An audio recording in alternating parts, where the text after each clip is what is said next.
Friends, இன்னைக்கு இந்த வீடியோல நம்ம என்னத்தை பத்தி பார்க்குறோம்னா, எப்படி இந்த பைத்தானுக்கு ப்ரோக்ராமை எப்படி நம்ம முதல்ல சாஃப்ட்வேர் எப்படி டவுன்லோட் பண்ணி நம்ம இன்ஸ்டால் பண்றது அப்படின்றத பத்தி நம்ம பார்க்குறோம். அதுக்காக என்ன பண்றேன்னா, எனக்கு குரோம் ப்ரௌசர் தான் கன்வீனியன்ட்டா இருக்கும். ஸோ அதனால குரோம் ப்ரௌசரை நான் பயன்படுத்திக்கிறேன்.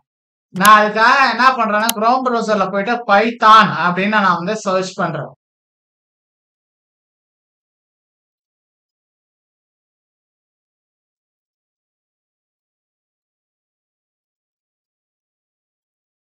டவுன்லோட் அப்படின்றத சர்ச் பண்ணி எனக்கு நான் ஃபர்ஸ்ட் எடுத்தோடனே ஒரு லிங்க் கிடைக்குது. இந்த லிங்கை நான் கிளிக் பண்றேன். இதுல போய் டவுன்லோட் பைத்தான் அப்படின்னு இருக்கு பாருங்க. இதை நான் கிளிக் பண்றேன். இப்போ எனக்கு என்ன ஆகுதுன்னா, எனக்கு டவுன்லோட் ஆயிடுது. இப்போ நான் எந்த லொகேஷன்ல டவுன்லோட் பண்ணலாம் அந்த லொகேஷனை போய் ஓபன் பண்ணிக்கிறேன். இதுல போயிட்டு பைத்தான் அப்படின்னு இருக்கு. இதை டபுள் கிளிக் பண்றேன்.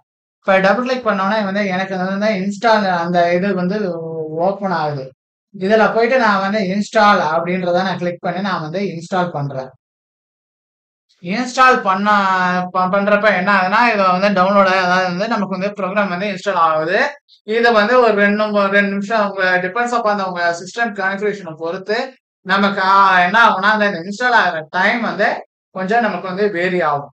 ஸோ இதை நம்ம மூலமா நம்ம முதல்ல சாஃப்ட்வேரை முதல்ல இன்ஸ்டால் பண்ணிடணும்.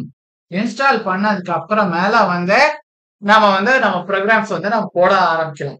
இதுல நான் சிம்பிளா முதல்ல ஒரு ப்ரோக்ராம் போட்டு நான் ட்ரையல் பார்க்கறேன். முதல்ல ட்ரையல் பார்த்துட்டு ஓகே அப்படின்னா நான் நெக்ஸ்ட் ப்ரோக்ராம் நான் எக்ஸிக்யூட் பண்றேன். இப்போ நமக்கு இன்ஸ்டால் ஆயிடுச்சு. ஸோ இப்போ நான் இதை நான் முதல்ல க்ளோஸ் பண்ணிக்கிறேன். க்ளோஸ் பண்ணிட்டு என்ன பண்றேன்னா, சர்ச்ல போயிட்டு நான் என்ன பண்றேன்,